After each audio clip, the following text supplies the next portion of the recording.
জামাত ইসলামী সম্পর্কে আপনার দৃষ্টিভঙ্গি কি? জামাত ইসলাম সম্পর্কে দৃষ্টিভঙ্গি তো অনেক বক্তৃতা আমি আগেই বলেছি। জামাত ইসলামী বাংলাদেশ রাজনৈতিক দল, ইসলামের নামে রাজনৈতিক দল, ভালো একটা ইসলামিক নামের রাজনৈতিক দল ছিল।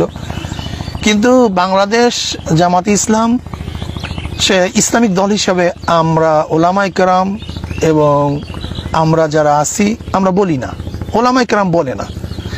শুধু আমাদের দেশে ওলামায়ে কেরাম নয়, এ ব্যাপারে ভারতের ওলামায়ে কেরাম, পাকিস্তানের ওলামায়ে কেরাম তারাও একমত।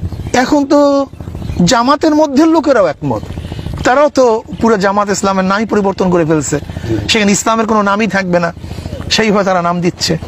কাজে এখন তো আর আমাদের দ্বিতীয় বলার কিছু নেই।